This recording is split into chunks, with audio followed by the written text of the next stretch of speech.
That'll do it.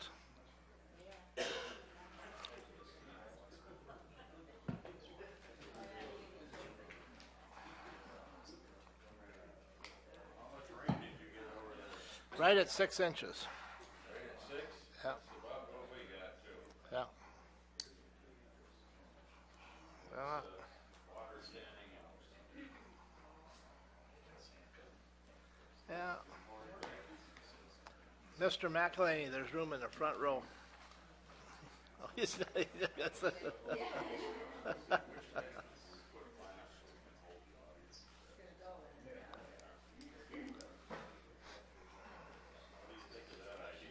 What's that? Yeah.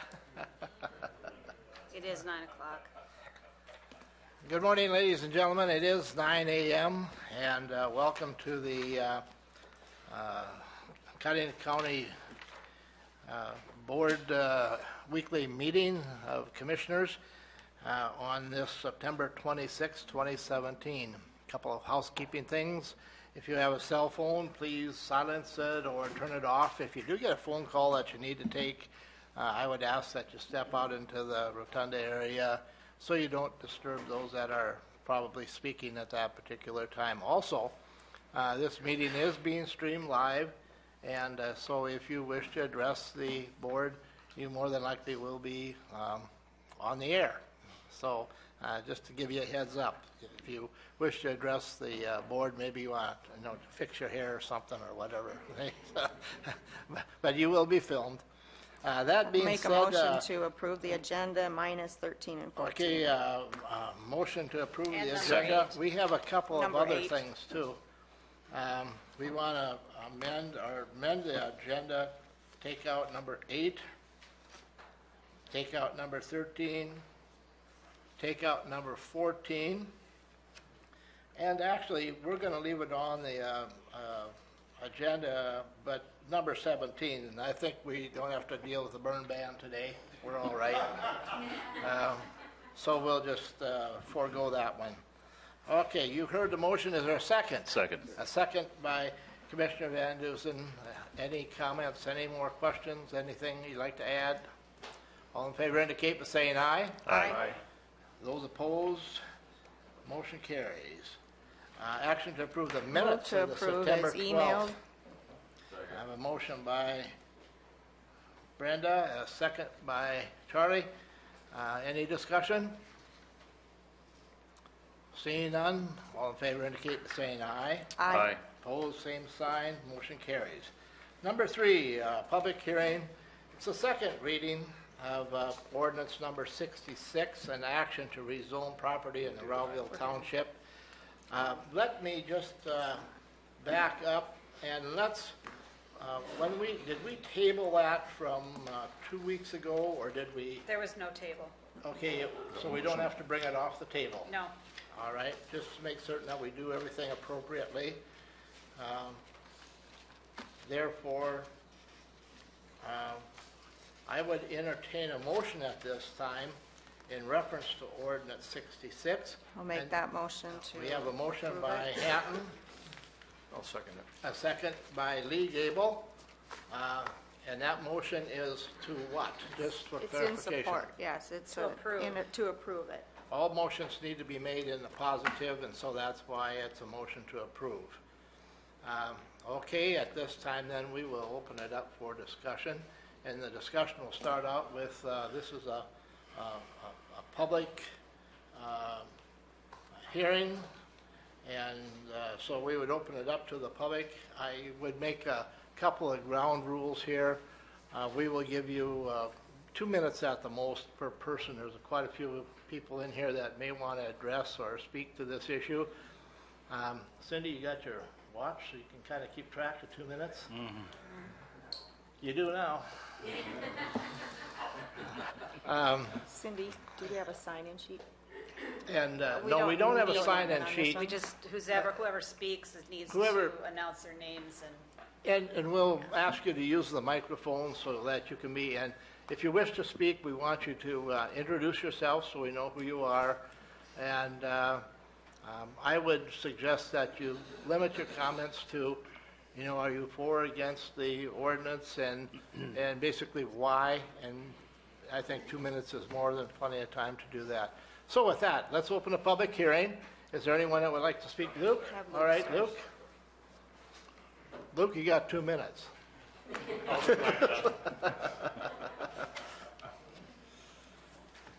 Thank you and good morning. It's been a fun week to stop drinking coffee this week with the rain and what's going on. I will just reiterate, of course, we're at second reading of this ordinance, Ordinance 66, as you said, an ordinance rezoning some property from ag to commercial in Rawville Township. Properties owned by Robert and Brenda Bechter. As you're aware, at the Keinan County Planning Commission meeting last month, Planning Commission recommended approval of this ordinance. It was a 5-2 vote. The couple that were in opposition were based on concern of precedent of rezoning property in the county and potentially having a door open. The public hearing, of course, was held at first reading. You're at second reading today, and so it's second reading in action. As typical, you didn't need to hold another first reading because you already held that, so that's why we're at second reading. And I would just point out, as far as the public hearing or the need for it, there are folks that wanted to address the board, and I was aware that you guys had received some contact from folks via email, and that it's an appropriate time to have a public hearing if you're getting information like that. I did have Commissioner Hanton had forwarded me all of the conversation or all of the correspondence that had come to her office, and I just wanted to tally what that wound up being. Is that in what she had received 30 emails in favor of the request, reasons varying from good for other businesses in the area, good for surrounding communities, and confidence in the Bechter's ability to run this business. There were 8 emails in opposition that she had received in reference to this and had been forwarded to my office. They were they referenced the potential or the likelihood that traffic will use 456th Avenue, which is a township road, which would ultimately, their concern was it would increase costs for Elmira Township as well as make the road less safe, potentially stretch out law enforcement. It may cause a precedent for zoning commercially around the countryside, and then also that it may conflict with their own safety, peace, and comfort in the county. So that's really all I've got. I just wanted to summarize, and I'm sure many of those people that had emailed you and some of the other commissioners probably are here. And the only thing that I would say, just from a standpoint of how we generally run things as well, is if you're if you've got comments from a public hearing standpoint, if you've got comments that are essentially the same as what someone else said, there's no harm in saying the same thing. Just saying the same, or I agree or ditto.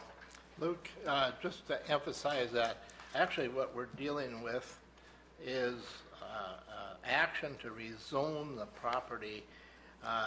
We're not looking at whether they have streetlights or pavement or that type of thing today. So just so that you people understand that we don't need to get into that nitty-gritty stuff.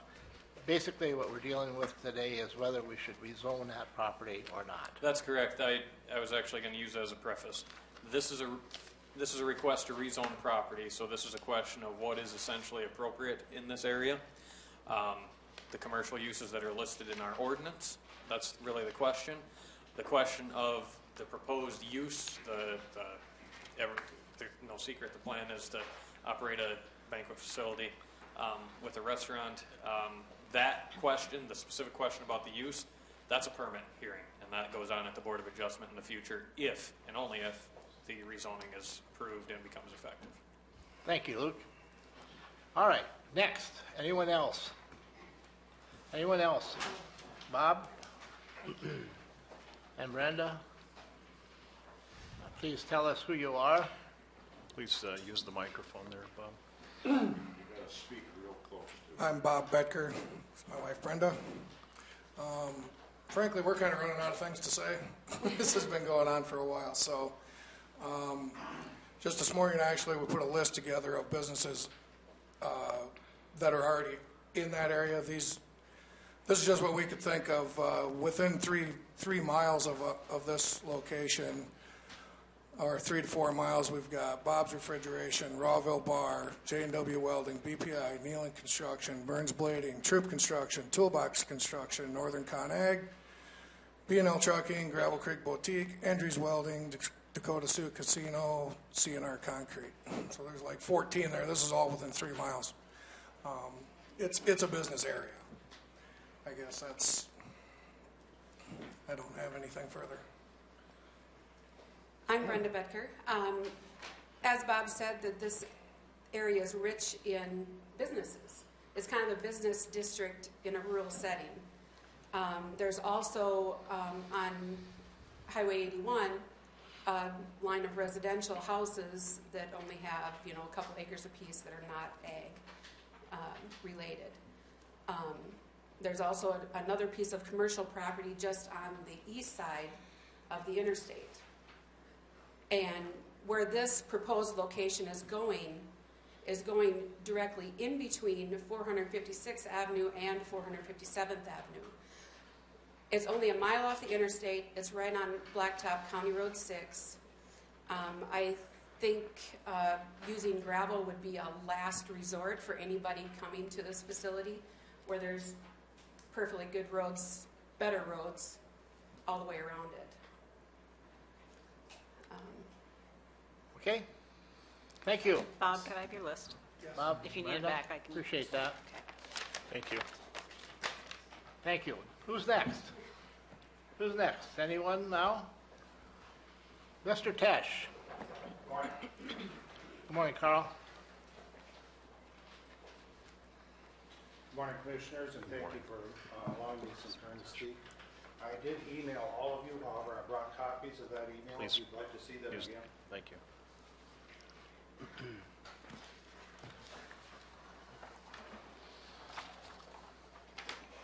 I have it. You have it. Yeah. I have it. You have it. I'll take them. My name is Carl Tesh. I'm a landowner on 456th Avenue.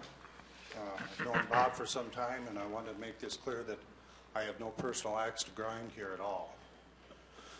However, I do disagree with Bob on a couple of reasons, and I urge this commission to vote against Ordinance 66.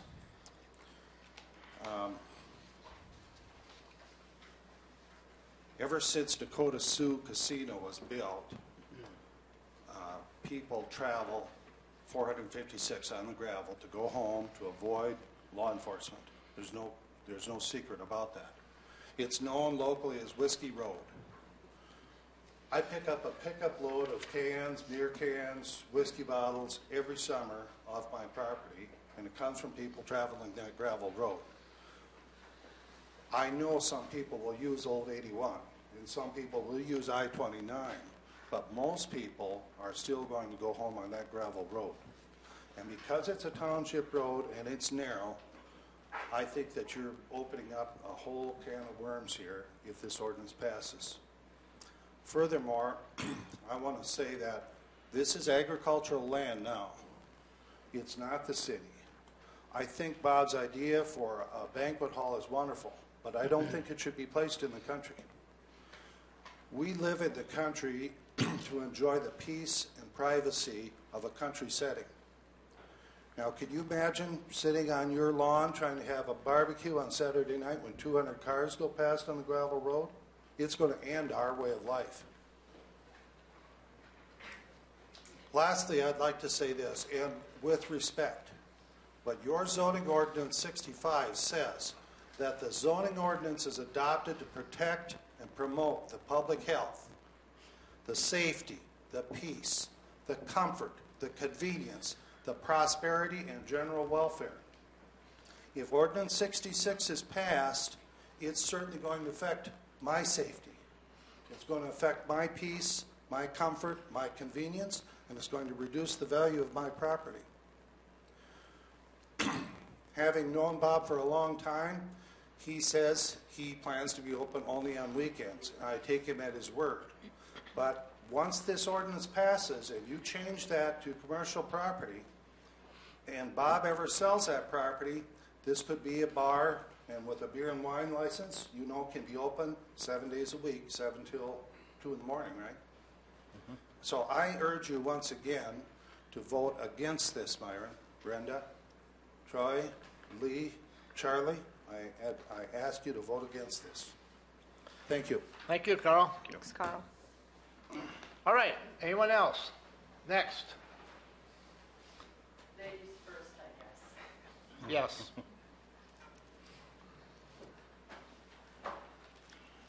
My name is Marjorie Tesh. I own a quarter of land right along 456th Street, Avenue, I guess it is. I am here to encourage you to vote no against this proposal based on historical and cultural and agricultural issues. I own the property. I am the 4th generation owner of a homesteaded land that my great-grandfather homesteaded in 1882. He was a very prominent agricultural and leader in Cottington County. In fact, he signed he was one of the original signers for the Elmira Township to be incorporated. Our farm is located right on 456th Avenue. It's featured in the Skeletons of the Prairie. Our farm is in the National and the State Historical Registry of Historical Places. It is also pictured in the historical writings of Cottington County, the first 100 years, 1879 to 1979. It is also listed in Tales of Dakota Territory, Volume 1. My grandfather built, or had built, I think he worked on it himself, a barn that's still there, built in 1908.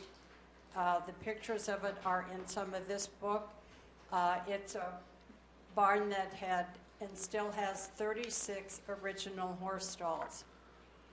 Now, I lived in many different places in the world. I visited 38 different countries. I taught for the State Department of Education in Beijing, China for 2 years.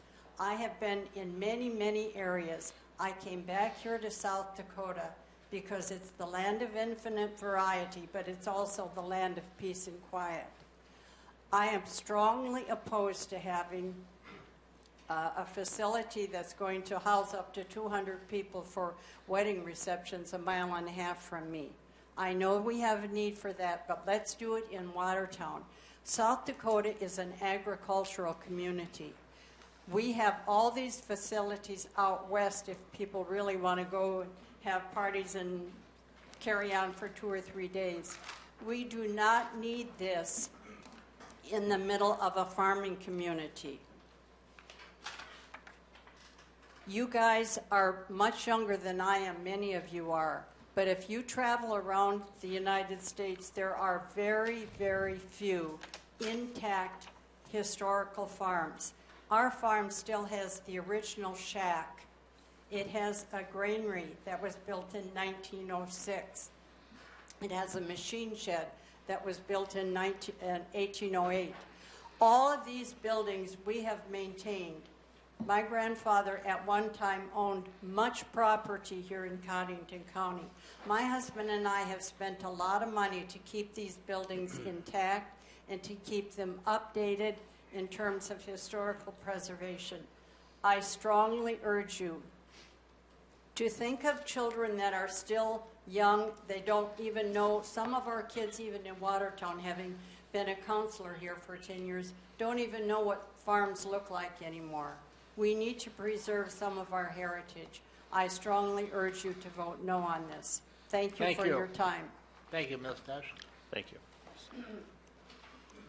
Anyone else? Here we have a young man coming forward, young man. Notice when she said, Ms. Nash said, most of you are younger than I, and she did look at me. Hello, I am Stacy Brightsman, and I actually live on 16540 456th Avenue, and I have a farm right on it. And as far as traffic-wise, I've I've pulled a lot of people out of that road, and it's mainly young kids that I pull out, and nobody from the casino or anything. I have about 250,000 bushels of grain I store there. And as far as traffic, if they're worried about traffic, I'm worried about, well, we bring in how many semis a day sometimes out of there. And we are a very modern farm. So if you're worried about traffic, are you going to be after me with all the traffic we bring in? My neighbor, he has a lot of grain there too. So we run a lot of trucks up and down the roads all the time. So, I mean, as far as traffic on a weekend, I don't see it being a problem at all. And I actually live on the road. That will be about 1.5 miles away from the proposed site. And as far as a venue, I have a daughter that just got engaged over Christmas, and you don't get to pick a day you want. You pick when the venue is open for that day. So that's all I have to say, and I hope that you vote for it. Thank you. Thank you, Mr. Brightsman. Anyone else would like to address this issue? Is there anyone else that would like to speak to this issue? We have one more. Thank you. Hey, Julie? Mike there. Good morning. I'm Julie Plunkett, and I actually own the land right beside the proposed site. And I'm for this. I think that Watertown is a community that we're trying to grow and develop, and we do not want our young people to move out of the community, but in essence, if we cannot provide what they want, they're going to go somewhere else. So to say that we should, have people going out west if they want to have a rural type setting for a wedding or a venue like that, I think that's unfair to our community. I think that's unfair to the people that live here, knowing that that's what they want and we're asking them to move, yet the whole 2020 vision of Watertown is to help grow and develop and, keep the young people here in our community. I think that if we don't give them what they want, they will go elsewhere to find it. And I think that I would appreciate you guys to vote for this. Thank you. Julie, would you say your name one more time? I don't think some of them probably caught that. Julie Plunkett. All right, thank you. Maybe it was just my old ears, but anyone else would like to address this issue? Anyone else? Is there anyone else that would like to address this issue? Is there anyone else? This is the third time, so going is... I'd like to say one more thing if I could. Okay, Bob, I'll let you do that. Just make it quick. I will. It'll be really quick. We also live on a third generation farm. I mean, my wife's brother's house is a revamped church from the late 1800s. We understand all that. We live there. We grew up out there. And I think the point that Stacy was trying to hit on is we actually live there. Mr. and Mrs. Tesh don't live there. That place is rented out. Carl lives in town. I think it's just a valid point. Thanks. Thank you, Bob. Is there anyone else that would like to address this issue? I'd just like to clarify, our farm is not rented out. The people that live there, first of all, we're a little bit older to be living in the country. My husband is on oxygen 24/7, so that's a problem for us. But the people that live there do not rent that farm. They live there because they're friends of ours and they take care of it. They pay us no rent. Thank you. Anyone else would like to address this issue? Anyone else? Luke is going to finish up.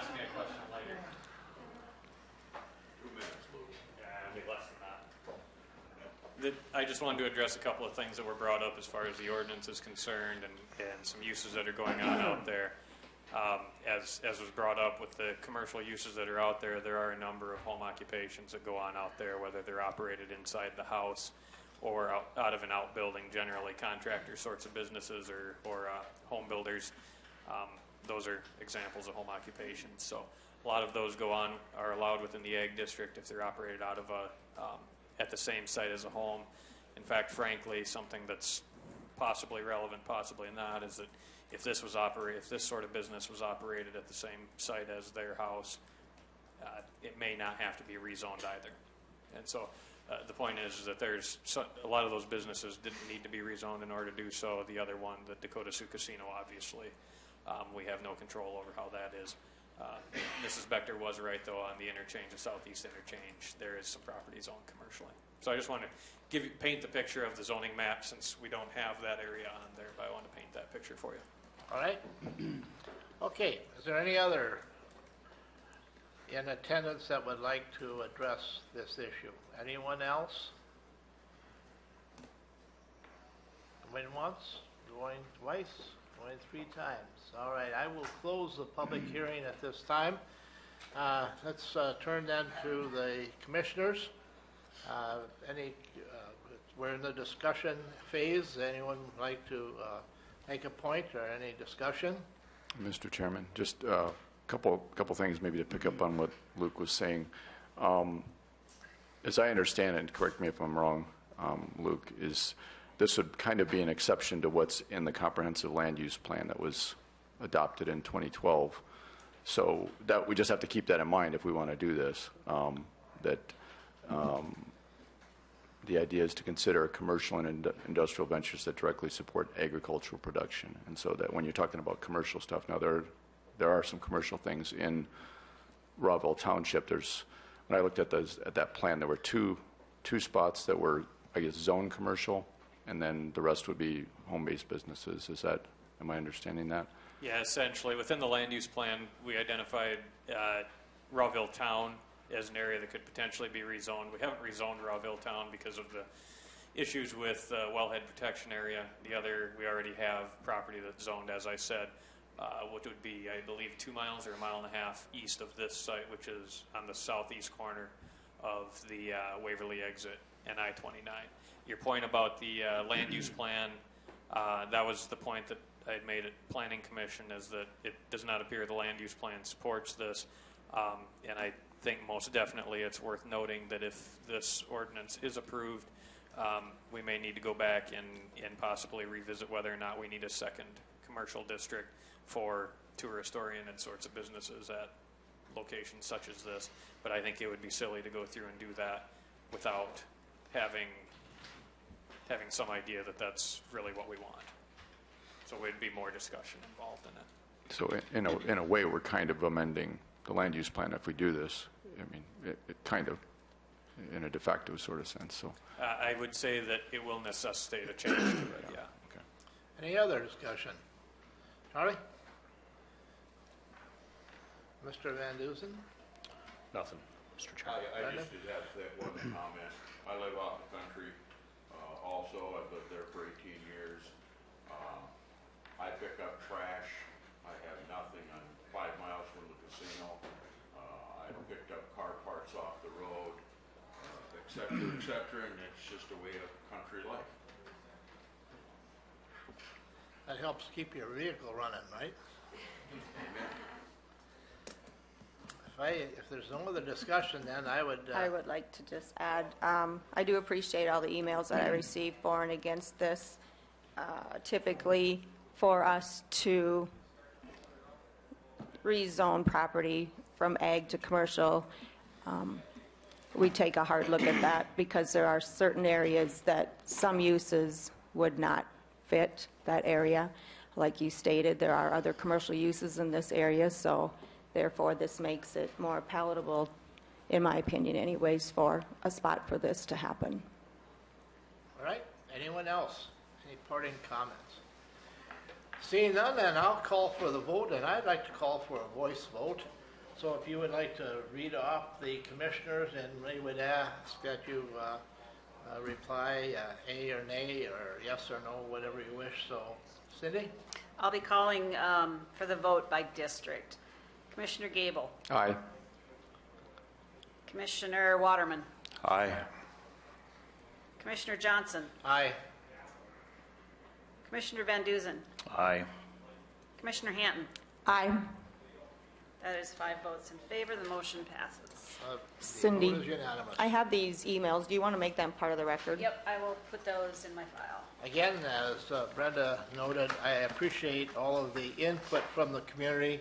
I was somewhat overwhelmed with emails and people stopping me on the street, and that's what this is all about. We got a good feel of what the community thinks, and my neighbors, I just live a couple miles from this site myself, and I had a lot of input from our local people right around that neighborhood, and I very much appreciate that. So thank you for taking the time to come in and express your opinion. That's what this is all about. Thank you. Have a good day. We had a dandy rain. Enjoy it. Now we will go on to number 4, and we have the distinguished mayor with us.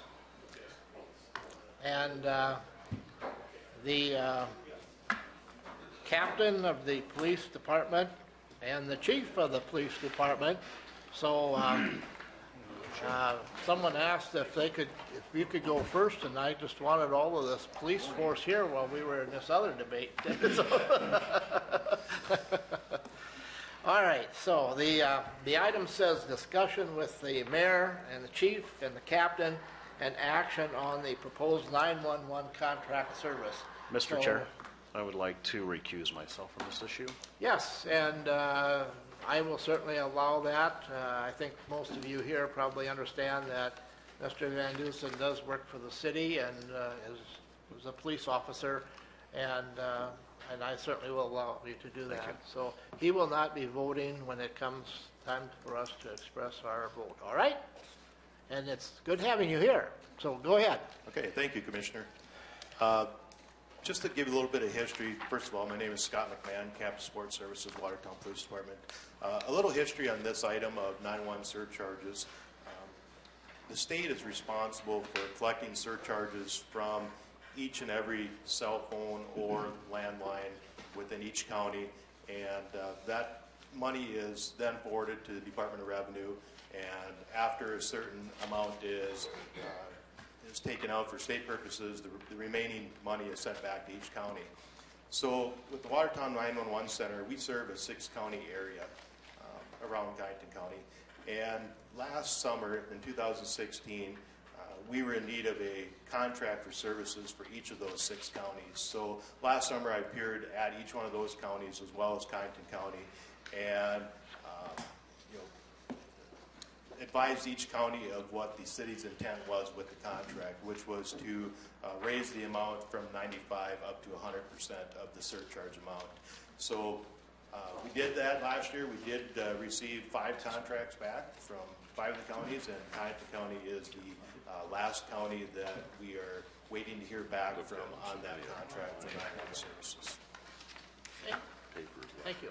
Mayor, by the way, I haven't really formally met you, so somebody says, well, why haven't you gone to the mayor's office? I said, the street runs both ways. So you're here now, right? So it's my turn. We've met, Myron. Yeah, I know. Maybe I wasn't the mayor then. Yeah. I'm Sarah Karen, Mayor of Watertown, and I would just like to thank you for the opportunity to talk to you this morning, all of you. As we see it, this money is collected for a purpose, and the city provides for that purpose. We bear the expense, and the money that's collected to provide this service isn't covered entirely by the money collected. And so we think it's only appropriate that, as the other counties do, that we get 100% of the money for that purpose since we provide it. So hope that you'll consider going along with that. Okay. Thanks. Chief? Nothing to add, Myron, thanks. Nothing to add? They said it all, right? Said it all. All right. We have in front of us it's an agreement, intergovernmental agreement. And has everyone had a chance to review that? Yes, and I did also have the state's attorney look it over, and everything looked fine in his opinion. The only question that I do have, and Cindy brought this to my attention, was in reference to the pay period. And Cindy, would you explain that, and maybe we can clarify I some of believe was the start date for this contract September 1st? Yes, I did revise it to say Okay. September 1st, 2017. And what I need to know, what I need clarified is it your intent of September 1st to mean the funds that came in at September 1st, or the surcharge collections for September 1st? Because the collections I received in September were for July. Right. The state is that far behind. Yep, you're correct. So is it just the revenue that came to us in the month of September, or is it the surcharge collections for September, which I probably won't get until November? Yes, I know that you're looking for kind of an answer there. Splitting hairs a little bit because, like you said, the Department of Revenue is always 2 months behind on the forwarding of surcharges from previous months.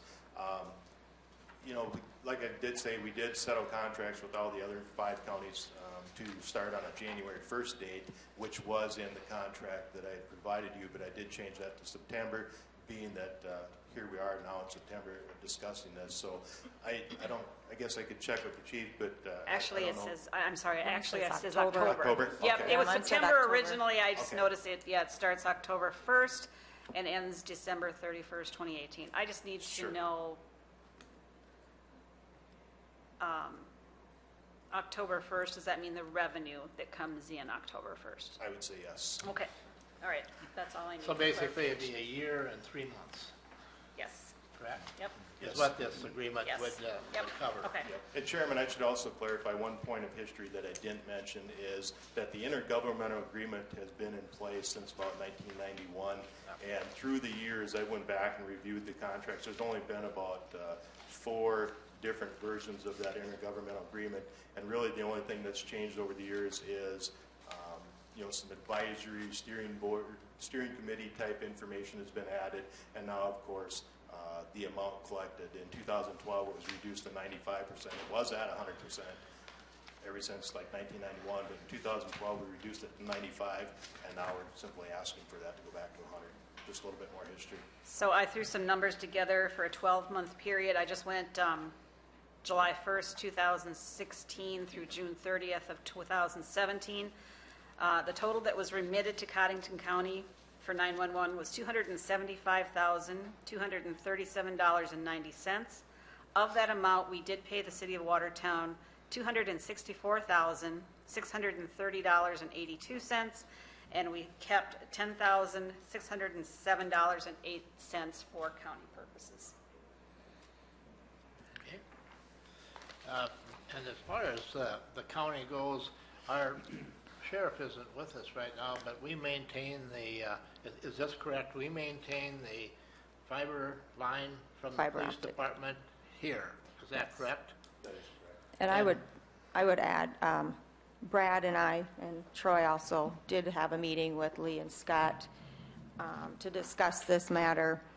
And at this point, the county does have a pretty good amount in our reserves that will take care of the fiber optic line.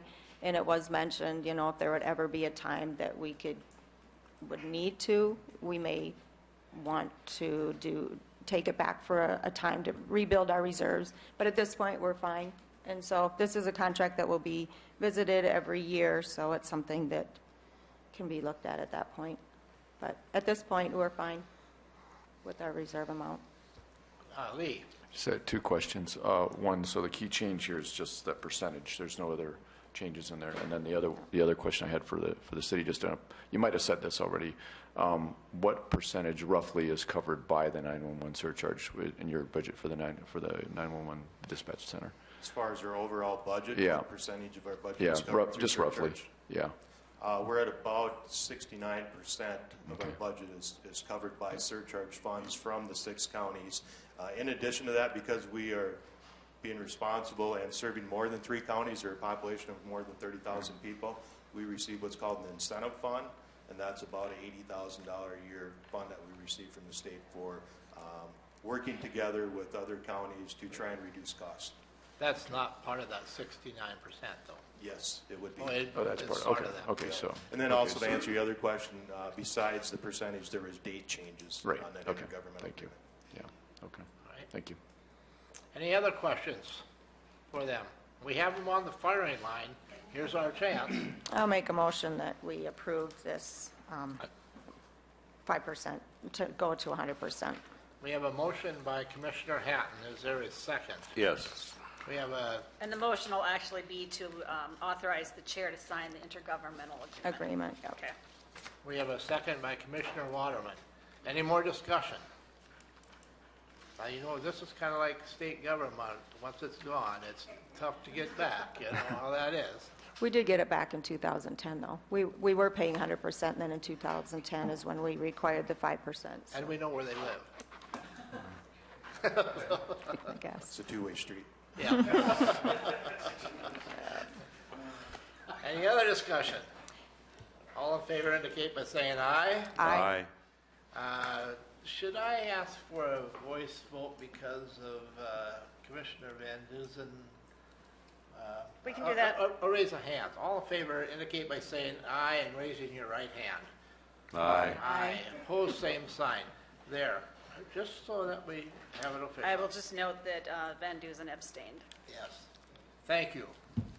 Thank you, Chairman and Commissioners. Appreciate Thank it. you. Honored to continue to provide 911 service for Cottington County as well as the other 5 counties. You're welcome. Thanks, Scott. Very, very Sarah important. and Lee. Yeah. Does do a fantastic job, too. I know I give you a bad time, and it goes back in history because I give you a bad time. But when it was first starting out, I had a bad experience with a former city employee in this deal. So I'm sorry.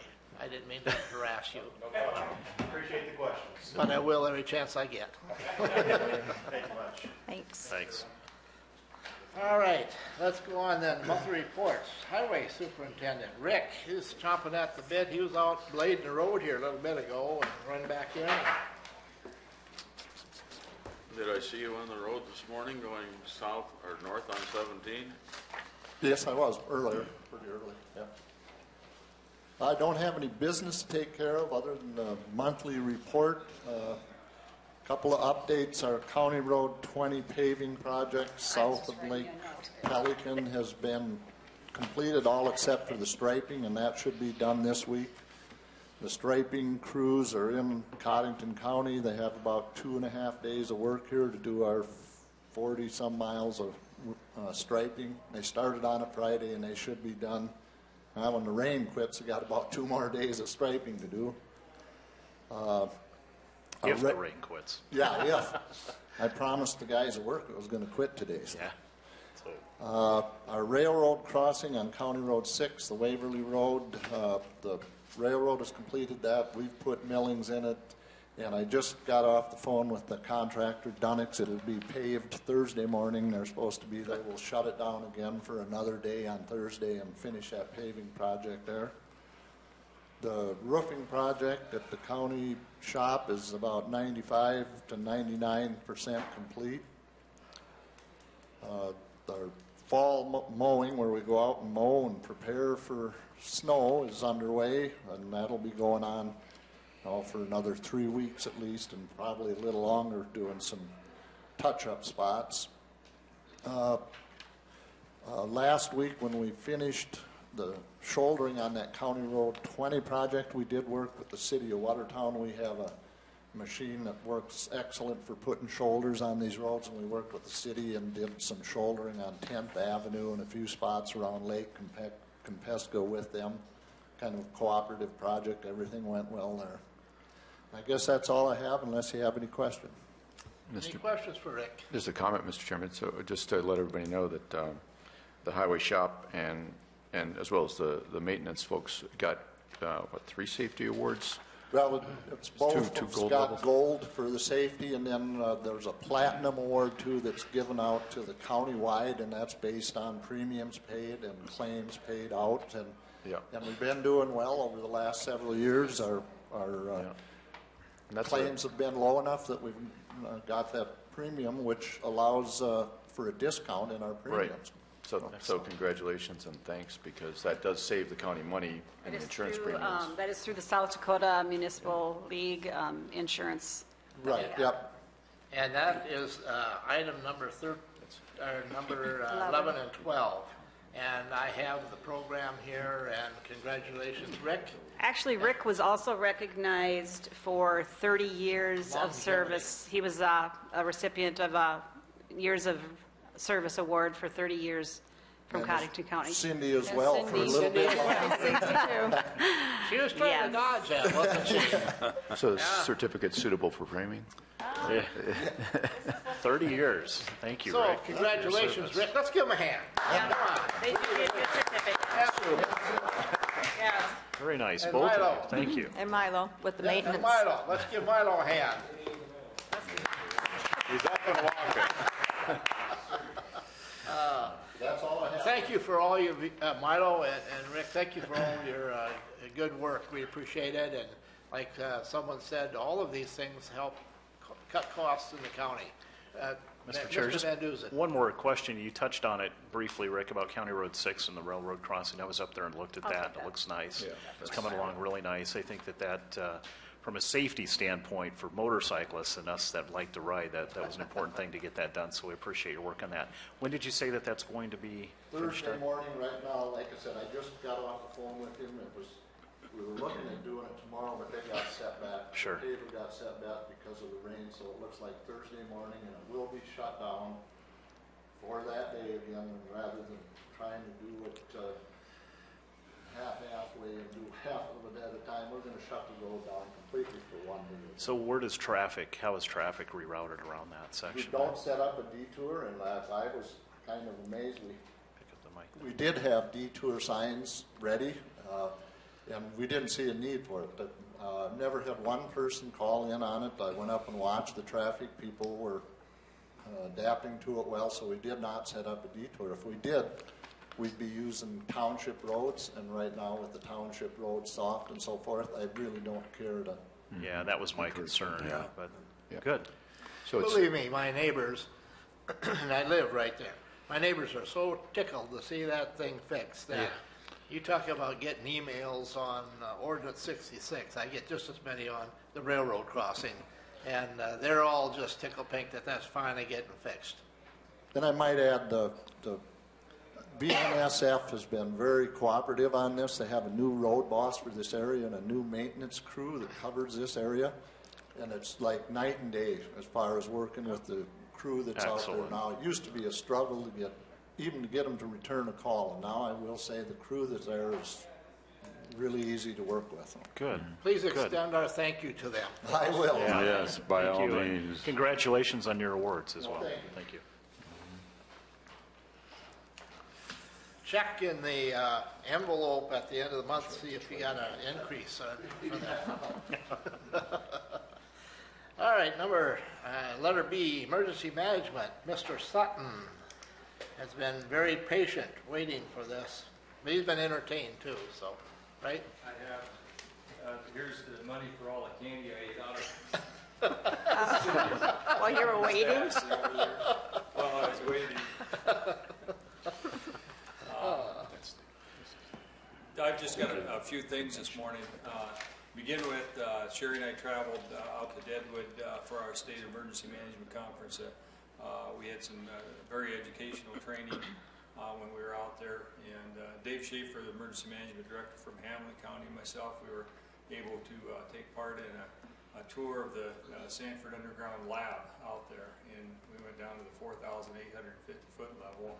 That was very interesting. It was it's quite a scientific lab that they have down there and what they're doing.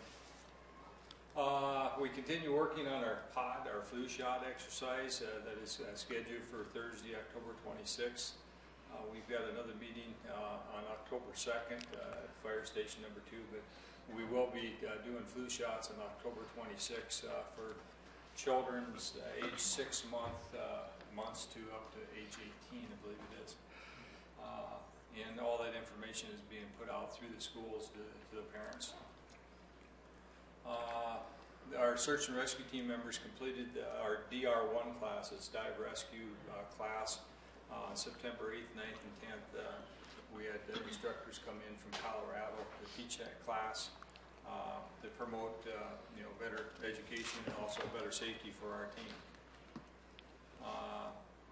On this Saturday night on September 23rd, our search and rescue team was called for assistance up at Waubay Lake, and there were 5 people that were out canoeing, and it was after dark, and they ended up on an island, and 2 of them decided they were going to take a canoe and go to shore. They didn't have contact with those people, so the 3 that remained on the island got concerned and called for assistance. In the meantime, our team was en route up there. The 2 that headed out with the canoe had went back to the island, so all 5 of them were out there. Game Fish and Parks was up there with some boats, and they were going to pick up the canoers and get them back to shore. So our team was turned around, but they were en route up there. If anybody has any questions as to where they were going Saturday night. Tomorrow I've got a meeting, a city department head meeting that I'll be attending, and also tomorrow at 4 o'clock we've got a meeting to start planning for the 4th of July fireworks presentation that we will have in 2018. I said good. Oh, good. Hope it keeps raining. Yeah. The burn ban will probably still be on the agenda, Yeah. so we'll let you know. The generator that I talked to you about last month has been received. It's in the new storage building out by the Extension Center. I have it in there. I've been looking at some prices. We're talking about putting that generator into a trailer so that it's mobile. And I've got a trailer quoted price at $2,991. And I've got a price for electrical wiring at $1,670. So for about $4,700, we can have the generator operational and in a trailer. I do have the generator running. There's only 80 hours on the generator, so it's in very good shape. Where did this generator come from again? It came from the city. Okay. And it was opened up to city departments. Nobody had a use for it, so then they asked if we wanted it for use for emergency situations, and I jumped at the chance. Okay. So Question. I guess what's that? Go ahead, Chuck. What does that generator cost new? Yeah, roughly. I didn't price one out. I would say it's probably in the ballpark of 15,000 to 20,000. It's a 24 kilowatt or kilovolt generator, so it's made by Olympian generator, but Caterpillar is the one that provides the generator. But it's made by Olympian. And it's a diesel generator. It's got its own contained fuel tank, so it's very portable. So Jim, this trailer that you're talking about, would this generator be left on the trailer then and just located to various sites as it's needed then? Right. Okay. This trailer would be 6 foot by 10 foot. It'd be an enclosed trailer, so it could be out in the elements, and the generator, wouldn't be, if it was raining out, you wouldn't have any problems with rain on the generator and so forth. There wouldn't be any heating issues or anything associated? The trailer would have a side door, and then I also would order it with doors that open on the back, cargo doors on the back side of it, so, and then also we were talking about putting side vents on it so that, we get enough air circulating through the trailer with those doors open that it would run and it wouldn't overheat in that location. Okay. Is that something you want put on the agenda? Yeah. To authorize purchase? I would ask that, we put it on the agenda. We've talked about it today. Put it on the agenda for action so that, that I could go forward with this project if that's what you. Do you have any funds stuck away, or is there anything? Or I looked at my budget. I've got enough money in my budget that I can cover the expense of this. And, you know, I say $4,700, I think that we're going to be able to get the job done for less than that. But I'm waiting for, you know, one more quote to come in on the electrical portion of that. That's a tandem axe trailer. That'd be a single axle trailer with a 3,500 pound axle. It'd be nice if it was a tandem axe. You know, we can order it that way, but then we're, you know, looking at more money. This, you know, the generator isn't that heavy. You know, it's probably, you know, we're moving it around with Bobcat forklift. And I'm guessing the generator at, you know, 1,500 to 2,000 pounds. Just remember, you have a Dodge pickup now. Yeah, I know it, but it's Ram tough. Yeah. So. Well, it's your call. I mean, hey, you know best. I just was. Okay. Well, that's what we're working on, and well, if we can put it on the agenda, then we you know, go forward with it next week or whenever. FEMA training on Thursday and Friday at the Cottington County Extension Center. We're hosting some FEMA training. It's in reference to floodplain management. And so that training will be this Thursday and Friday, and there will be a number of people from our county and surrounding counties that will be attending that training that FEMA is offering. And the last thing I have this morning is just an informational item that the maintenance department and myself will be removing the buoys out of Memorial Park today. So after today, there will not be a designated swimming area out there at the park anymore. Okay. Any questions for Mr. Sutton? Thank you. Thanks. Thanks, Jim. Keep up the good work. All right, number 6. We'll go through 6 and 7 here quickly. Milo, hang in there. We'll get to you. Number 6, action to approve an abatement application. Cindy? This abatement application is for an individual who qualifies for an assessment freeze through a state program. I don't know if any of you had the chance to sit in on the Department of Revenue presentation at conference last week. These type of abatements were discussed. There is a deadline for these individuals to meet, and they do have to apply for this each year because this program is based on value of your house and income. So you do have to apply each year. There is a deadline. In this, the statute was written, though, that if an applicant misses the deadline, the Board of County Commissioners has the right to approve an abatement for this type of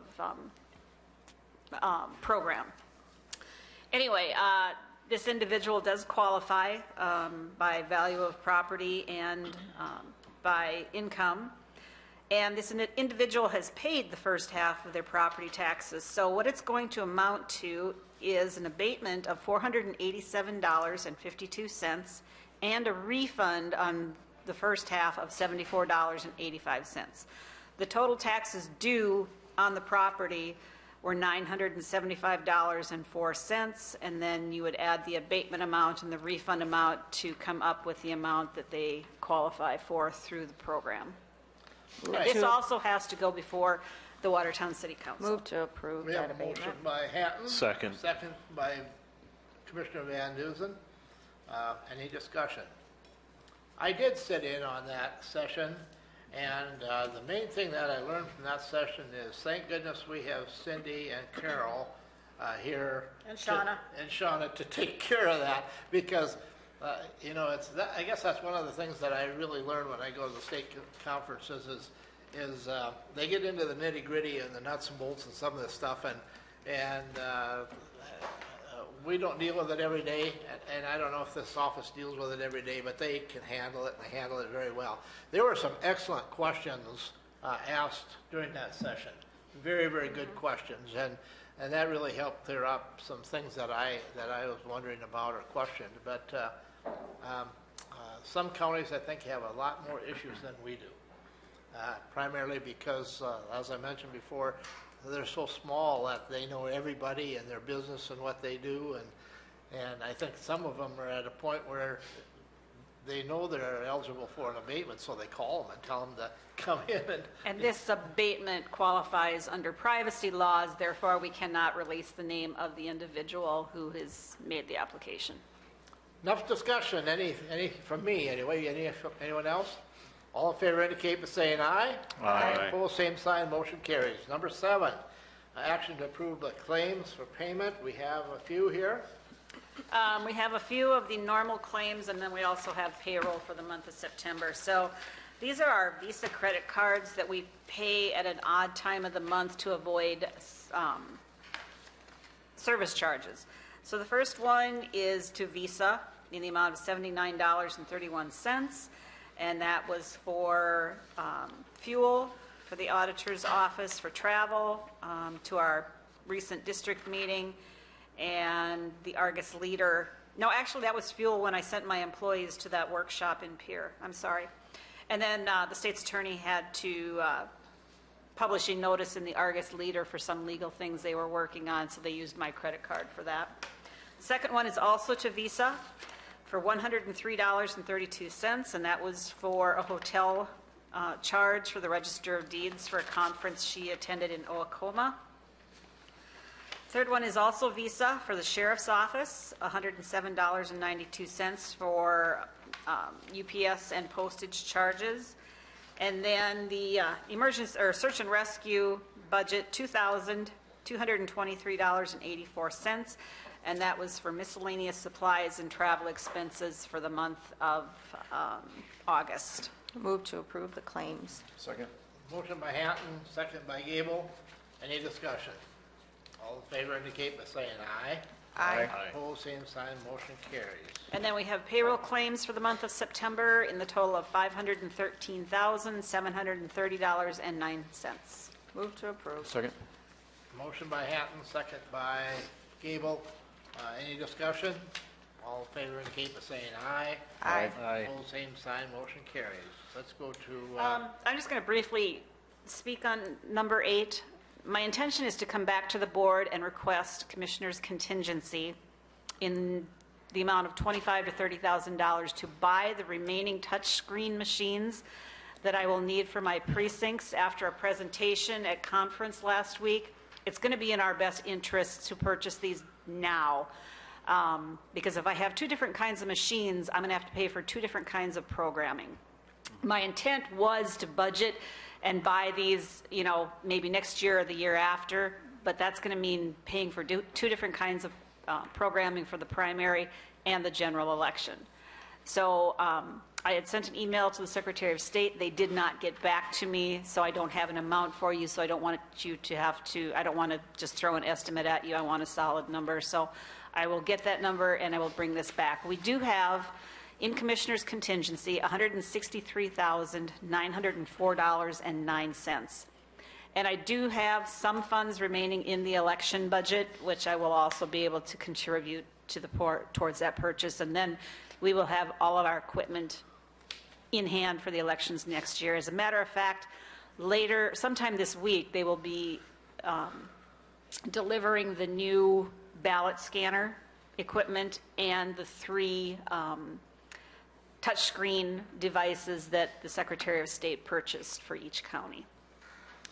by the way, I did sit in on that session also, and Cindy and I had an opportunity to discuss some of this. Actually, all of this equipment is going to have to be turned over by 2020, is that when it is? Something like that, yeah. Yes. So, I do have $8,900 left in the budget for election, but as soon as I get that estimate from ES&S, who is the vendor, then I'll be able to come back to you. Very good. All right, number 9, action to authorize the chair to sign a service contract for the courthouse elevator. Milo, that's you. We've been waiting.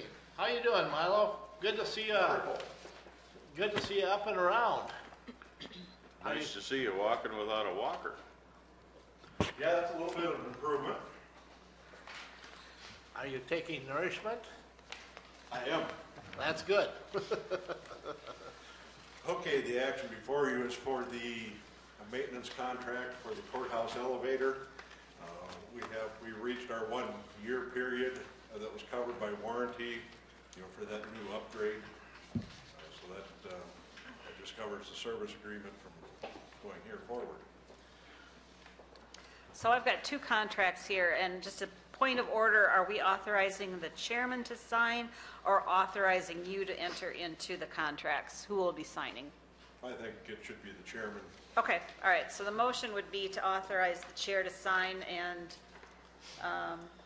did they, Oil and grease, it says.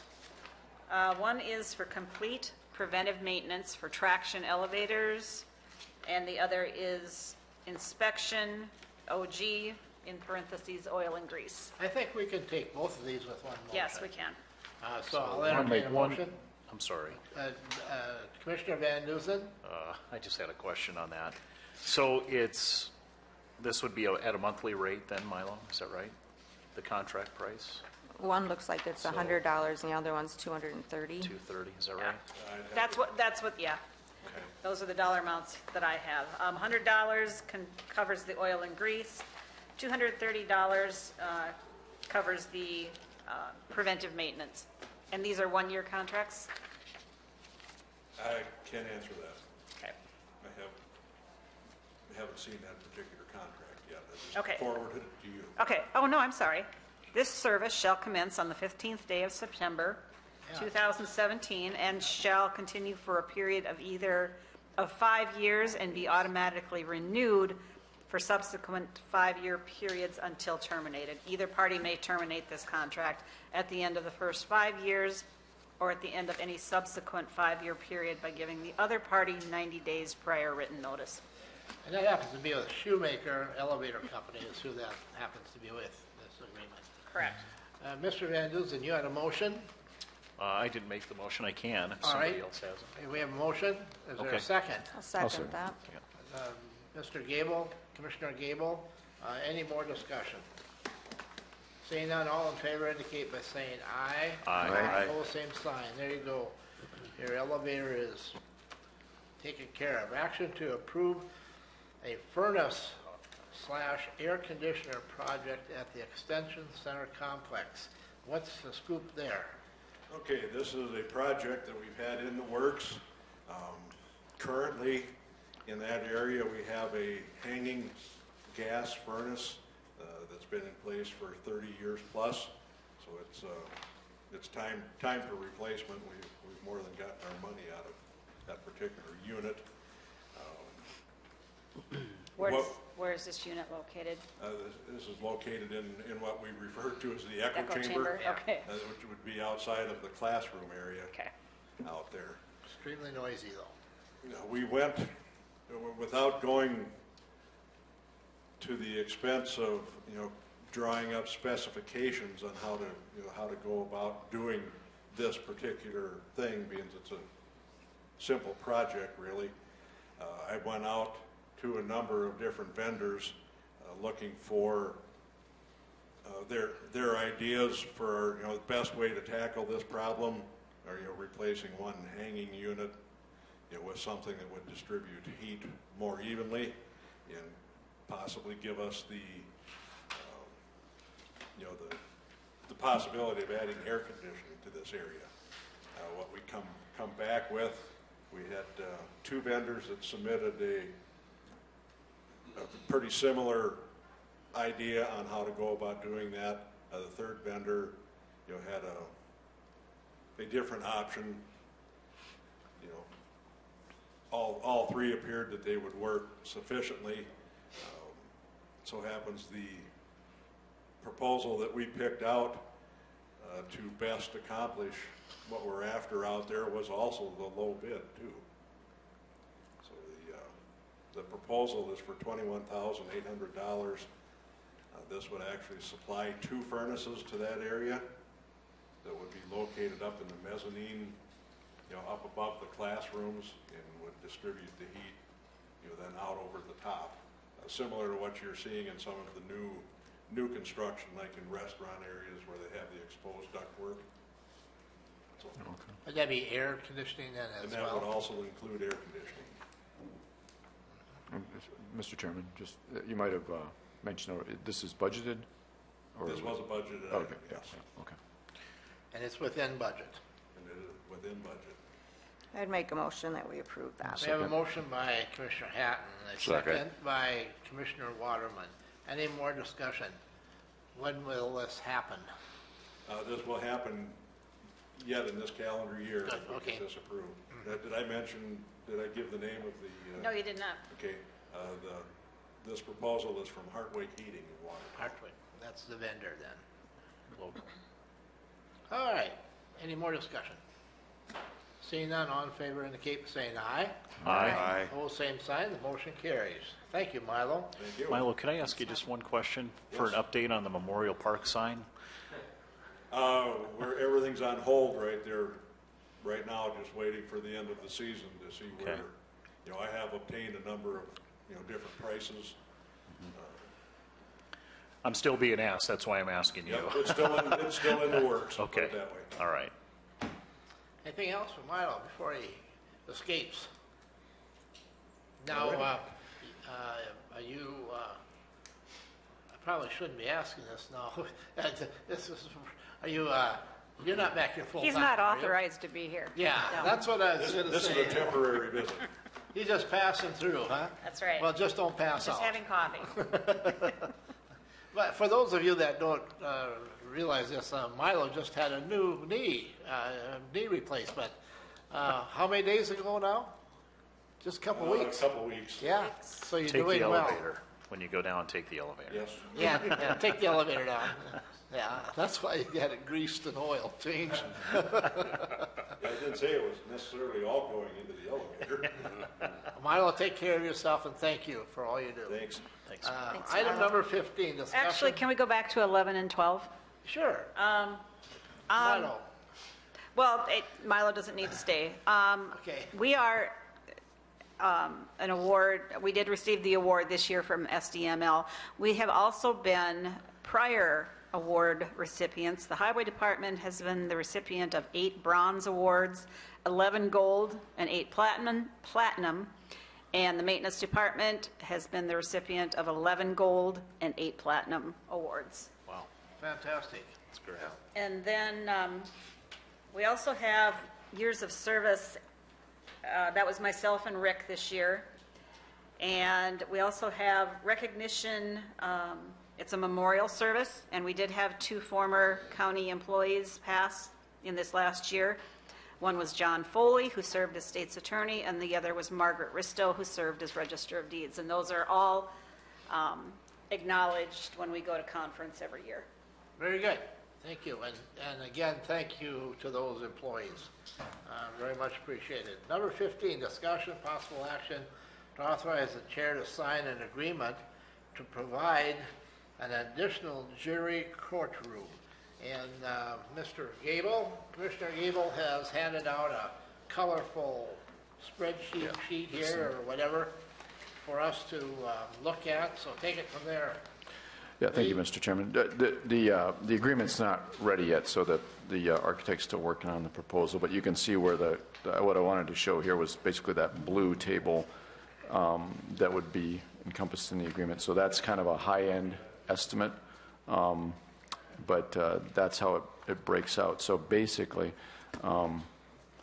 those 2 top numbers are the construction costs of the top one is converting the equalization office into a courtroom, and then the second one will be converting the nurse's office into a clerk of court's office. And you can see the costs there. So for the courtroom part, $572,000, and then the clerk of courts would be $339,360. So that's the basic construction cost. Then there's some contingency in there in case, because you can't predict what's going on with inflation, and that's what sends that to a higher estimate. So we want to be ready for that. And then the other, what are called soft costs, the furnishings, fixtures, and equipment. Then there's technology because it's for the courtroom part, and then the A&E is architect and engineering fees. So, and then their expenses. So, and that's a maximum amount for expenses. So that's just where it's headed right now.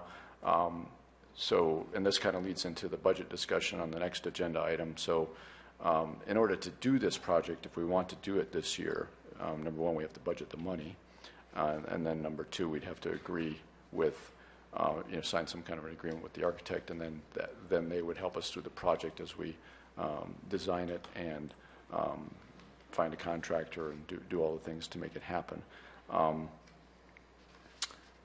And I can, just to update folks, since I'm on this topic, it might be a good time just to update where we're going. A couple other things that we have to do if we want to do this. So again, just for the public's information, what we're talking about is dealing with a portion of the project that we put before the voters back in June. So one component of that was not just the jail, it was also court space. Well, because the commissioners before our time began saving money for some of that project for justice facilities, we do have enough money. So about $5.7 million put aside for justice facilities. And so what this project would propose to use is a maximum of about 1.3 from that. So 1.3 million from that savings. And what it would entail would be in order to put a courtroom in the equalization office, and forgive me for repeating myself, but I think it might be good just to make sure we're all on the same sheet of music, because I know I've said similar things at previous meetings. But to make that equalization office into a courtroom, we would need to get the equalization office out of there, and then that creates a chain reaction. So basically the way it would work is we would find space for the nursing office outside the courthouse, because there's a little less I guess kind of synergy between that office and some of the other county offices within the courthouse. So it's not as essential that they be located in the courthouse, basically.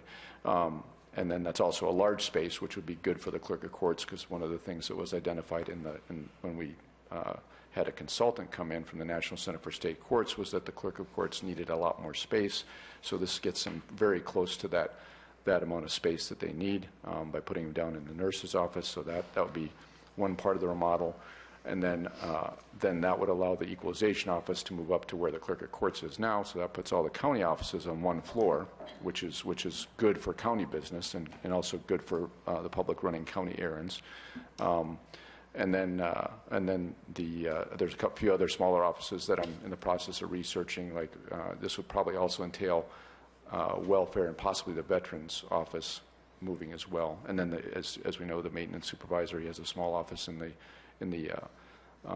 within the equalization office space, and then there's also a closet with files in it for the state's attorney. So I think we've got most of that figured out, but we're still, so that's something that we have to still work on too. So the three things that would have to happen is budget the money, sign a contract with the architect to work us through the project, and then figure out where we're going to move everybody, get all that coordinated.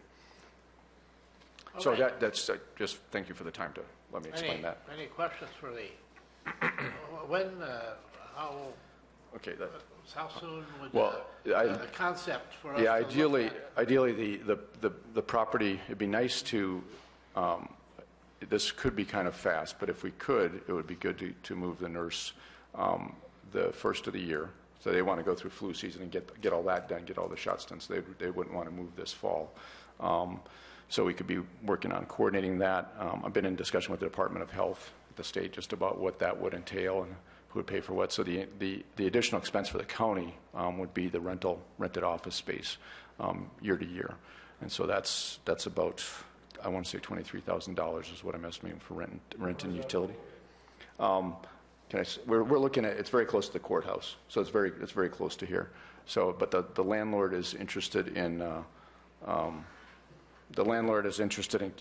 he's interested in having the county as a client. So, but it's understandable he might want to rent that space. So it'd be nice to get him in there first of the year. So, and then let's see the other. So that would be, and then once you do that, then you could start working on the clerk of court's office, getting. But the architect still has to design. So I think we could at least get part of the project done next year. Maybe get it finished. I'm not sure, but get well along the way next year, I think. So. Thank you, Commissioner. He did a good job of not telling you where it's at, didn't he? I'll tell you. I just don't know. I have to talk to the landlord. I'm just curious. Yeah, it's very close. It's over there. That's within a 10-mile radius of the courthouse. It's about half a block from the courthouse. All right. Okay. So that's for information only. Basically, is what we're looking at. Number 16, another public hearing. This is it now. Public hearing on the 2018 provisional budget. Action to approve changes and adopt by resolution as 2018 annual budget. So at this particular time, I will open it up to the public again. This will be the last time that you will have an opportunity to address the board if you have any questions. So with that, I will open up the public portion of this. Is there anyone in the audience that has any questions? Is there anyone in the audience with any questions, any comments? Is there anyone in the audience at this time with any questions? Seeing none, I will then close the public portion of the budget hearing. And commissioners, what do you have that we need to adopt or need to change? There is one thing that I have been looking at, and I just handed these out to you as well. This is pertaining to travel budgets. Oh. And so there's one office that I particularly think is a little bit out of line compared to workers and themselves. So I would look at lowering the welfare or care of the poor travel budget from $7,500 in comparison to the other ones. I've been kicking this around. I'd say $2,500 probably would be more in line with the other offices that have the same amount of people in the office. Are you making that a motion?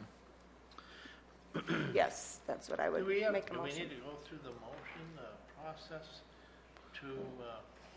Or do we just? No, you can make I that guess motion. I would have a question on that, Cindy. Maybe you can answer. Okay. Why is that travel budget so high for that office? Does she attend conferences? I mean, that she has to be at? Has been invited to, she's been on several boards, and let me see, where's, looking for it And here. what is the Okay. percentage of that budget? So that's she been has budgeted $7,500 for 2018. The budget for the current year is just over $7,900, and she has spent $3,500. She has had some invitations to conferences in Washington and various places. Some of those we have been reimbursed for, but not all. So yeah, she does. She has had some, and basically, I think it's Washington. Yeah, can you say those amounts again? So she budgeted how much for this year? She budgeted $7,900. $79,967. Yeah, that's a weird number. I know. think that budget's been supplemented with, I think it had a supplement because we got reimbursed for one of her trips earlier this year, so that, I need to That was look a at that. 17 budget. So I have, I've got like 2017, the amount, and then what she budgeted, and I did that for each of these offices, Let me look- and then the look number at of that one employees once, and Right. that are in there. And what did she actually spend? Just- Well, I guess it's up to this point. Yeah. 3,500 so far. Yeah. It's hard to So, say it. so it's going to, yeah, Whenever but we're this almost, was we're, sent out. yeah, we're 3/4 through the year, so. One thing I would note about that office, just to, Okay, office travel. She budgeted $7,500, and we were reimbursed $490.67 for some of her travel previously this year, so that's why it looks like such a strange number. But she did budget $7,500, and she has $4,412.79 left as of September. Question, Cindy, that's just for travel expenses? That does not include any wages? Correct. That is just travel. Mhm. Wages come strictly out of a wage line. Mr. Chairman, if I could just comment Yes. on that, just to answer Commissioner Hanton's question. She does go to a lot of the national stuff. I mean, and it's mostly related, lately it's been related to the mental health issue. And so the good thing about that, though, is it does get us some attention, and we have gotten a couple grants because of that attention. So we're kind of one of the, we are the second smallest county in the Stepping Up initiative. So that's kind of a significant thing. We're kind of the model for the rural counties as far as handling the mental health and the jail issue. So that was her initiative, and so she's become kind of, they know her within the Stepping Up context, and she's also on a NACO committee that, I want to say it's having to do with the welfare, it's within the rubric of welfare, that she also takes part in. So, what, And part of that was also just the normal spring workshop that we have in Pier. yeah. Did include that. So, you know, I think it doesn't sound like she's going to use all that amount of money, but I don't know if 2,500 might be a little bit tight for that, because I think Charlie wants to say something. Well, we're having a discussion here. We have a motion on the table. That was the question, if that was a motion or a second. We don't have a motion yet. I guess I did not. I guess I kind of started it, but, yeah, Yeah, because I asked if that was going to be a Yeah. motion, and then we got kind of sidetracked, and we're having all this discussion without having a second. I did say 2,500. I guess I would amend that, since I don't know if it was officially made or not. I'd be willing to go 3,500, but I think that should be sufficient. Okay, so What is your motion? I would make a motion that the travel budget get amended from 7,500 to 3,500. So that's a $4,000 difference? Then I would second that. Because if she is attending some of these conferences and they're supposed to be paid by, if she's on NACO, if she's on a board, They pay for some of them. Yeah. They do pay for some. that should be sufficient to travel, to make the travels for her spring workshops, her welfare workshops. So Cindy, just for clarification, so far this year, she's spent about $3,500 for travel. We're about 3/4 of the way through the year, so we're looking. I had 35, 77, 88 whenever you did this. I don't remember when I gave you that report myself, actually, so let me, I'd just like to know, because this is a good snapshot year of what an average year should be for her for travel, right? She's been busy, yeah. I She's think been so. to quite a few Yeah. national conferences. she has a budget. Let's see, she budgeted 7,500.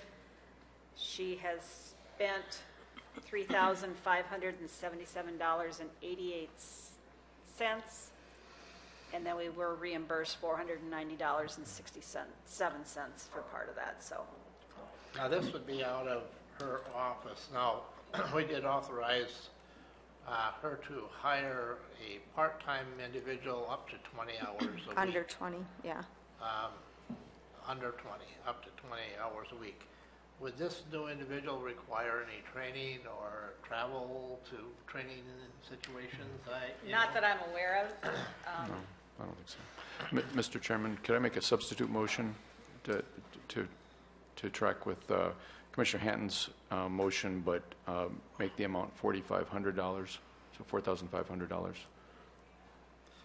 You want to amend? Yeah, I wanna Actually, make- what you want to do is amend the motion. No, Yeah. he wants, I could, either way, if Commissioner Hanton would be I willing to don't think he amend her can motion. amend somebody If else's she's willing to motion. amend her own motion, or I could Yeah. make a substitute motion. So let's go with the So you have substitute to- motion in the amount of $4,500 for welfare travel, and you need a second. We need a second then. We have a motion by Mr. Gable to go to 4,500. Is there a second to that motion? Second. We have a second by Commissioner Van Dusen. Okay. So let's vote on, is there any discussion first? Any discussion? Just, Okay. Mr. Chairman, the reason I made the substitute motion is that we're 3/4 through the year. She spent a little over what the motion from Commissioner Hanton, and so I thought, just to make sure she can get to the end, kind of taking a snapshot of this year being more or less typical, she probably... We're looking at four roughly quarters, yeah, so. $1,000 left over for Yeah. the remainder of the year if we go. with Okay, so with that discussion being held, let's vote on the substitute motion first. So all in favor indicate by saying aye. Aye. Opposed, the same sign. No. Oh, I didn't vote. I guess I gotta break the tie here, right? Let's start over. Should we just do with a raise of hands like we did before, so we have a Or clear... roll call vote. Or a roll call vote. Okay, Commissioner Gable, Aye. Commissioner Waterman, Nay. Commissioner Johnson, Aye. Commissioner Van Duzen, Aye. and Commissioner Hanton. No. Okay, so that motion carries 3-2 then. Now, we need to vote on the first. Well, I believe the first motion, or the first motion Overrides it? goes away because this was a substitute Just so motion. that we override, so that we do it correctly here. We want to make certain that we're Yeah, I okay. believe, yeah. Is everyone all right with that? All We, right. in matter for clarification, we had Brenda made a motion and I made a second. Yes. But there was no Mr. discussion on that, and then Lee made a motion. So where does Brenda's motion sit? It goes away. It goes away because it was a substitute. We didn't have to vote on the substitute, Now, do we have the to- second motion. No. Whether we wanted to do that or not. Because we voted on the substitute motion. Okay, Yeah, yeah. all right. Yeah, that's. Anything how it else works, yeah. in the provisional budget? Anything else? Just a couple of things as far as salaries. Cindy, remind us on the commissioner's salary is approved and brought the first meeting after the first of the year. Commissioners set their salaries first meeting of the year. Just You for can- clarification. You can set the other salaries anytime before that, anytime before payroll in January, if you have something clear in mind. Yep.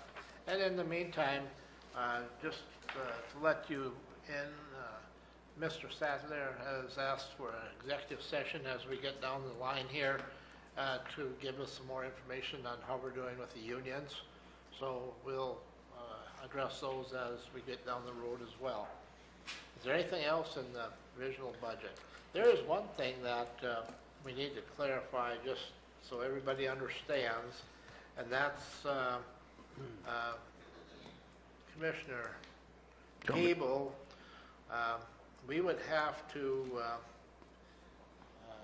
on the dollars that you Would you like me to go over that, Mr. Chairman, real quick? Excuse me? Would you like me to go over that again, real quick, how that, I mean, Cindy explained it to me so that I understand now the process a little bit better, but she sent out an email going over the provisional budget changes that I think we all got it, so. I think we all explained have it. Yeah. The process. You do have to take action on each and every one of these. Oh, okay. Okay. I mean, Separately. You can take them as a whole. If you want me to review them, or you can review them, whichever. Why don't you review them and if, Okay. I'm still trying to get, or I can put them on the screen if that. okay, yeah, that would be good. So the welfare budget was lowered from 7,500 to 4,500. That's going to affect our commissioner's contingency that I did not have calculated in. Okay.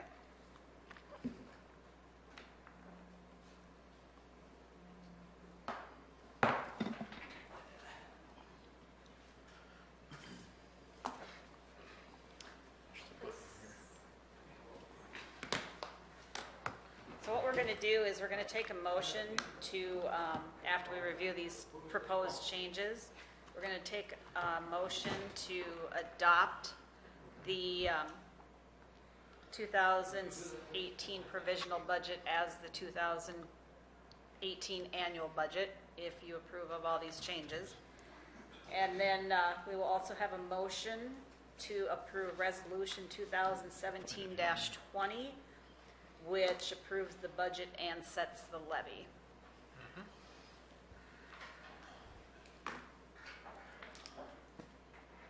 Hold on one second here. Just- By changing anything within the provisional budget, there's a lot of other line items that have to be changed. So by Cutting one- applied cash has to be changed from what I originally gave you. The 5% cushion will have to be changed. There are a number of other items that were in that handout that I It's sent on, out it's to on the you. screen now. so- Okay. It's on the screen. Yeah. So, So, let's start with the county nurse's budget, because that's basically where we want to start at. There's been a proposal from Mr. Gable to increase the county nurse budget by $23,000 for rental and utility costs to move the nurse's office out of the courthouse. There's been a proposal to increase the government buildings budget by $1,441,000, and that's for new courtroom projects to include moving the clerk of courts, the director of equalization, and remodeling for a new courtroom. You can see the breakdowns that are on the screen up there. In the mental health services, we are going to create a budget for inmate health screenings and assessments provided in the detention center.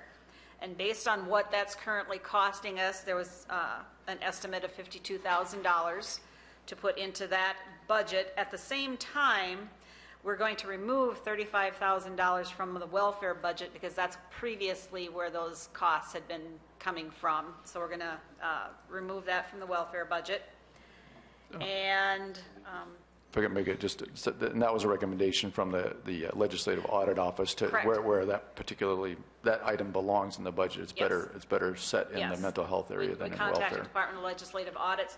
We also contacted Department of Legislative Audits on these costs for remodeling offices and moving offices, and their recommendation was to take that out of the government buildings budget.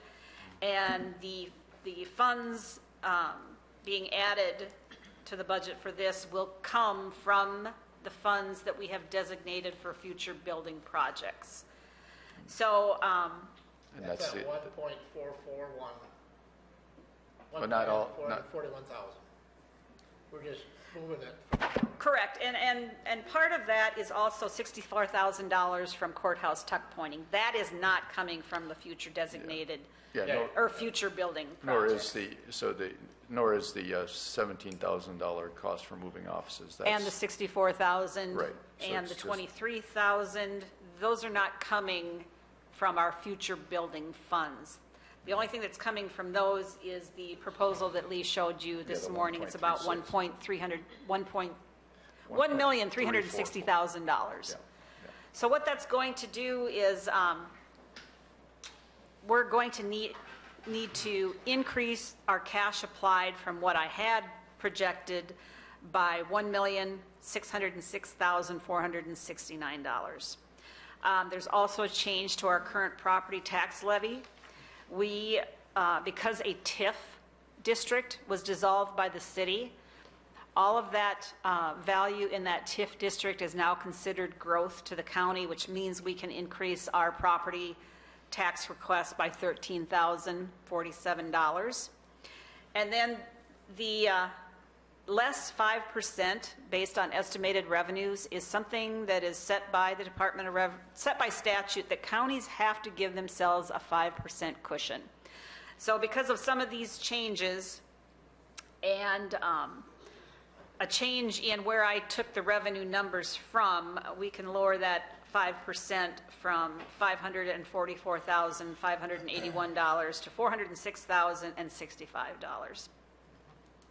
So those are the changes that will take place, including adding another, by reducing the welfare budget travel, we're going to put that $3,000. We will just shift that into commissioner's contingency, changing that from $250,000 to $253,000, which is simpler than messing with our cash applied again. All right. You heard the explanation. Is there any questions? I think it's pretty straightforward, pretty clear. Thank you, Cindy. No, thank Lee. So, that being said then, now I'll entertain a motion.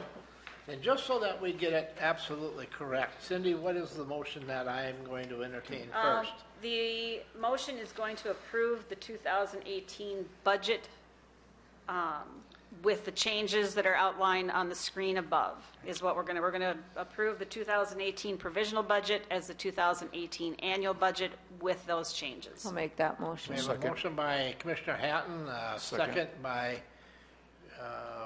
I had all kinds of hands waving. Gable, Commissioner Gable, any more discussion? Any more discussion? And each one of these changes will have to be noted in the minutes so that we can take these changes, go back to the 2017 provisional budget that I advertised, and balance. The 2018 provisional. 2018, I'm sorry. Yeah, I'm going to be in the wrong year all day today. All in favor indicate by saying aye. Aye. Pose same sign, motion carries.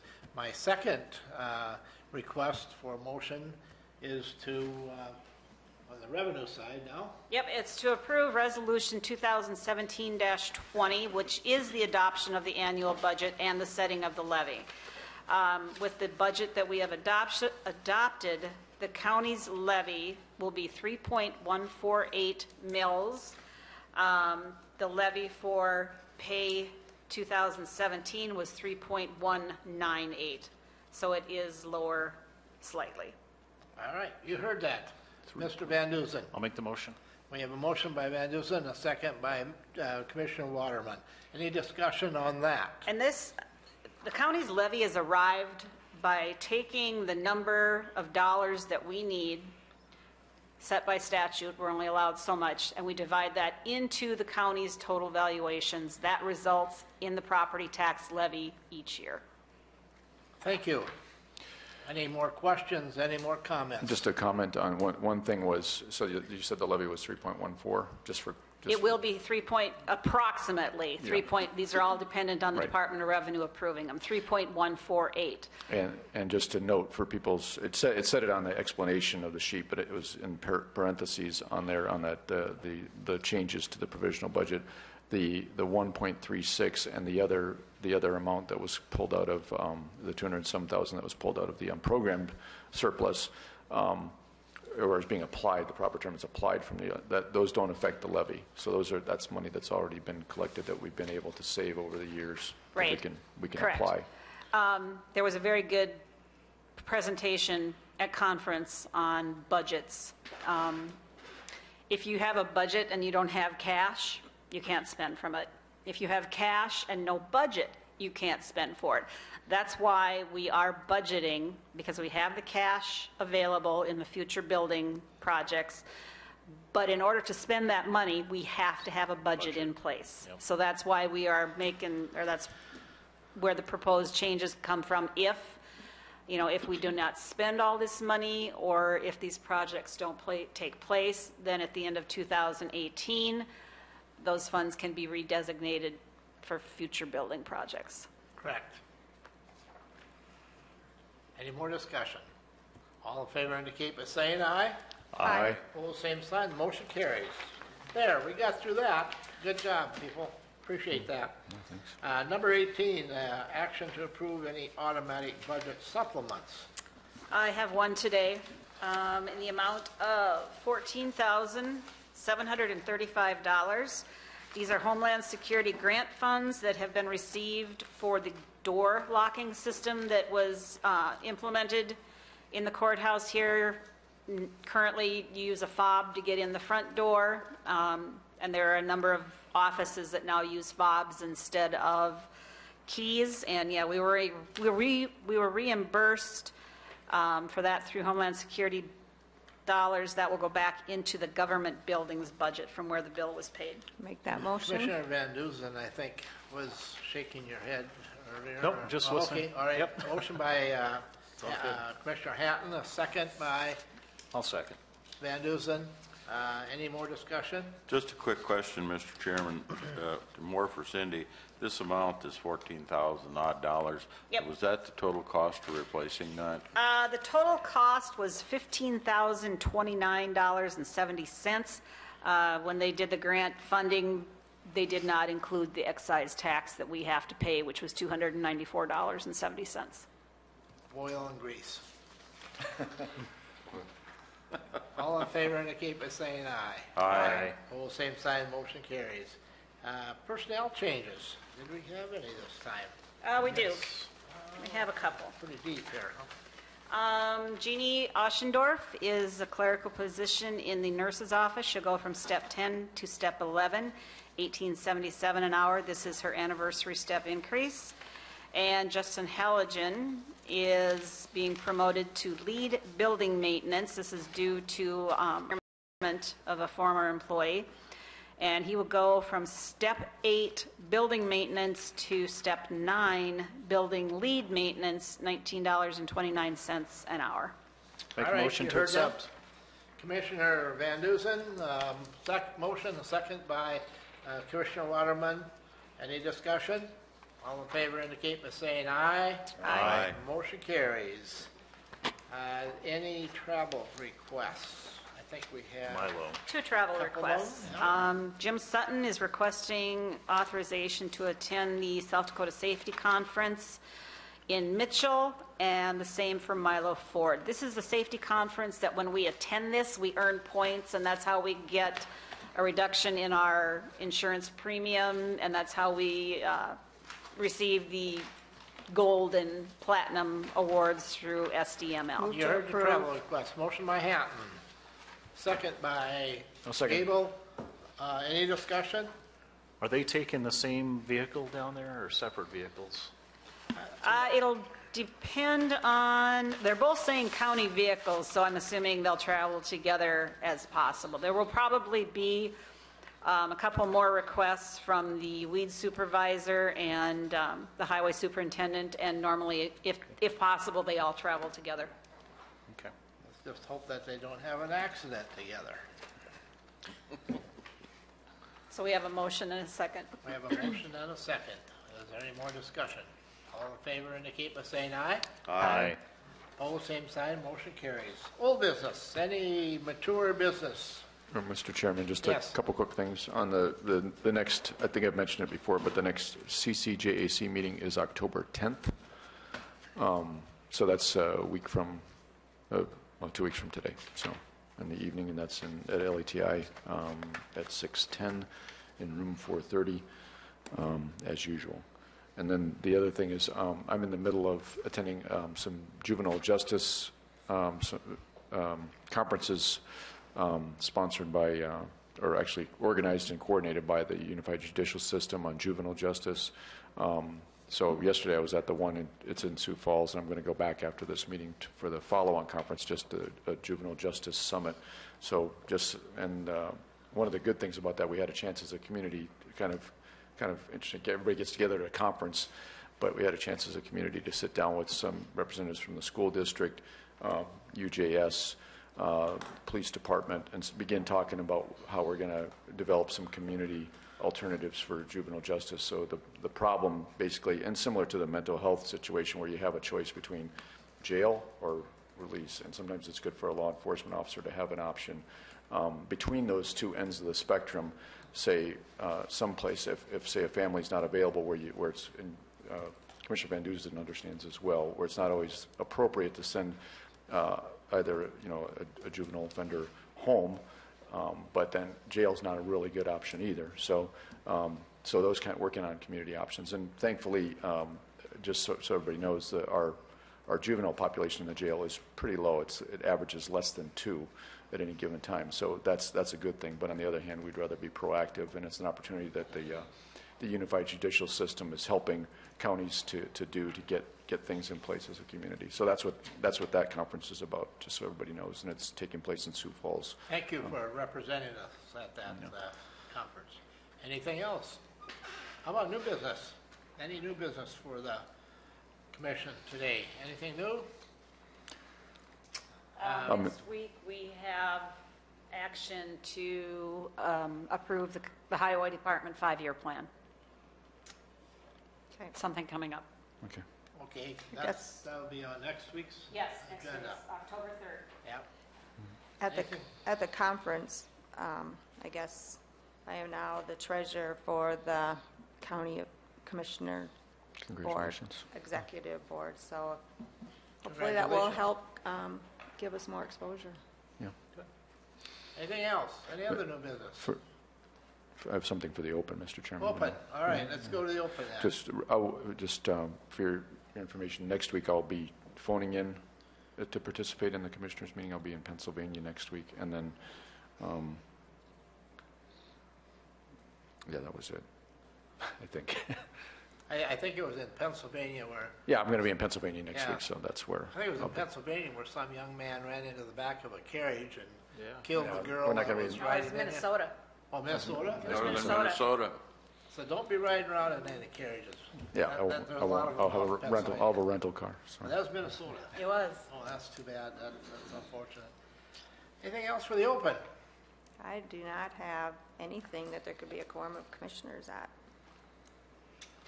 I don't have any, we were out in Rapid City, there was an Upper Sioux River governor or mayor's conference here in town. And I had attended one of those before, and I had certainly planned on attending this one, not unable to do that. But I did arrange and have the transcripts of that conference are going to be sent to me. And that concerns the Big Sioux River. And as you know, it starts just north of us here. And of course, it involved the mayor from Watertown and the mayor from Sioux Falls. And really, my district is Lake Kempesca and everything north. So my district is right up the Big Sioux River corridor. That's why I've been trying to stay on top and trying to keep informed as much as I can in some of the plans or some of the thoughts that may occur upstream. So when I get information, I'll certainly share it with the rest of the commissioners. Lee? Just one other thing. I remembered the other thing from the open. You might have seen in the public opinion there was a good article about the CIT, the Crisis Intervention Training, that was organized by the Sheriff's Office and HSA, and that's another part of the picture for dealing with mental health in the jail and mental health issues that law enforcement have to deal with. And the idea is that as law enforcement are trained to deal with mental health issues that they might encounter, they can make a better determination whether or not somebody should go to the jail. And so as they're able to do that better, then that reduces the jail population at least a little bit. So that's the idea. And it's not just the jail. Just to clarify that, it's also Serenity Hills and those treatment facilities. So. Sure. Our agency, just to speak on that, I guess, would be one that's, we almost have a good majority of our employees are CIT certified now, thanks to these training classes that they're given. So they can make that determination out in the field if somebody's a danger to themselves. Protective custody is something that we have to look at if somebody's in a danger to themselves or others, if they're out walking in traffic or something like that. So the officers are trained through this training to recognize that and determine if they need to be put into protective custody. And it really provides a service that's nice. It doesn't bog down the human service agency with having to come out and do those evaluations, because officers are able to do them out on the street, which frees up our system a lot. So, and it keeps our jail population down, like you said. So that's kind of nice to be able to do that out in the field. I saw Troy's picture, and we won't charge you $1. Yeah. But Wow. I saw Troy's picture in the paper. They always take it from the wrong side, too. And I tell you. I was wondering if that was your best shot. No, But no. there was some great thing that you Thank did. Dan for that. Remind me what. I was so overwhelmed with the picture, I forgot to read the caption. That was the human trafficking event out at the Terry That's right. Redlin Arts Center, and so that event was attended well, and that's another good program that's alive and well. So Thank still you for looking attending funding. that You bet. and showing up in the paper with that. Anything else for the open? Any other comments? Mr. Satterley has asked for an executive session. That would be letter C4, preparing for contract negotiations or negotiation with employees, employee contracts. Make I guess that motion that we go into executive We have session. a motion by Hatton. Second. Second by Ms. Gable. All in favor, and keep saying aye. Aye. We are in executive session. Chair. There will not be any action, I think, after this. Terry, is there?